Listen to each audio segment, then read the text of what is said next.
Wondering if the inverter on your boat is properly installed? Check out this video to see the common mistakes on inverter installs.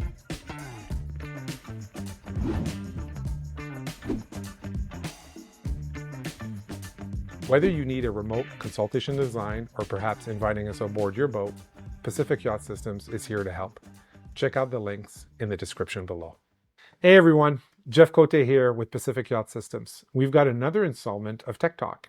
We've got a question from a fellow boater. Frank asks, hey Jeff, what are the biggest mistakes with installing an inverter? So I guess sounds like Frank's going to be installing an inverter on his boat and he wants to sort of know what are the pitfalls. I've geeked out on inverters. I have 1 hour presentations and I've got many 1 hour presentations just on inverters. Yes, that's right. You can watch an hour long video on inverters. The devil is always in the details, but let's try to summarize the pitfalls that you might want to look for or look out for when installing an inverter on your boat. Even before describing what the pitfalls are, for some of us, it's worth recapping just so we know what an inverter is. An inverter is a device that takes DC power, so battery power, and creates AC. AC power is really the things that we normally would typically associate in our house. It might be a microwave, a blender, a hairdryer.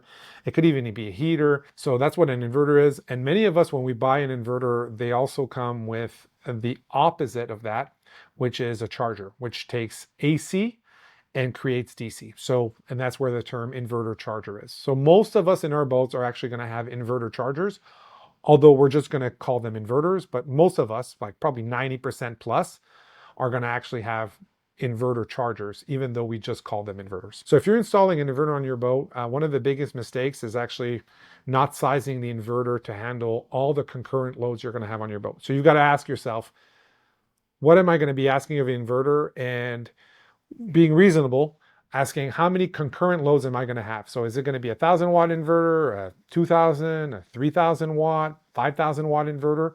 Most of us are probably going to be between 2 and 3,000. And yes, I've seen inverters of 10,000 and some are even higher. But for most, it's going to be 3,000 watts is going to be maybe some of us 5,000 watts.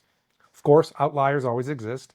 Some of us only have 300 and other ones are going to be 5,000 or 10,000. Look at what your AC loads that are going to be run concurrently, right? So meaning at the same time. You might want to do it all, but there's also a price to doing it all at once.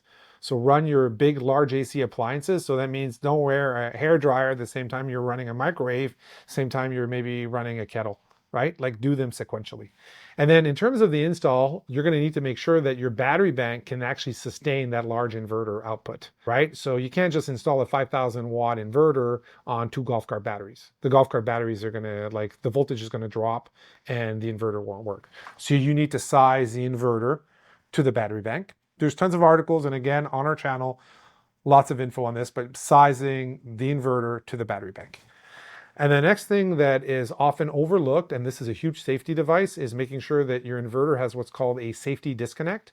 So that means you need, like your batteries, you need a red switch so that whenever you're going to be servicing AC on your boat, you're going to be able to disconnect the inverter from power supply, which is your batteries. So you need what's called a service disconnect. You also want to look and make sure that the wiring is not undersized. And all too often, and we see this, where alternators maybe started at 1,000 watts and then they got them to 2,000 watt and now they're 3,000 watt.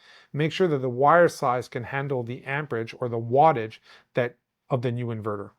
So that's another thing. You want to make sure that you have the appropriate size fuse on that circuit, and then the fuse is there to protect both the wire and the inverter. Another item that you want to consider is making sure that you actually have the right appropriate size cable as a chassis ground. That's often overlooked altogether because the inverter, like a car, doesn't need a seat belt to work. But in the event of a short or a fault to the case, you definitely want to have a chassis ground. Make sure you've got the temperature sensor connected, because if you've got the charger functionality, you want to make sure that your charger on your inverter charger does not overcharge your batteries. And the way to do that is by making sure that it knows the temperature of the battery. So that's another thing.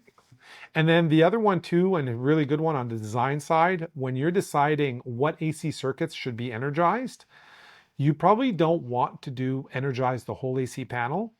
And the reason why you don't want to energize your whole AC panel with your inverter, and you can do that by the way, But the reason why we don't necessarily do that is because you don't also want to have certain loads that are, for example, you don't want to have your inverter run your AC panel and then have your charger on your AC panel. That it sort of defeats the purpose. You can't run a panel from your batteries and have the panel then recharge your batteries. It's the opposite of this Da Vinci machine of you can't create power from power. Like so there's certain loads, for example, that we generally don't run off an inverter. It might be a charger, a hot water tank.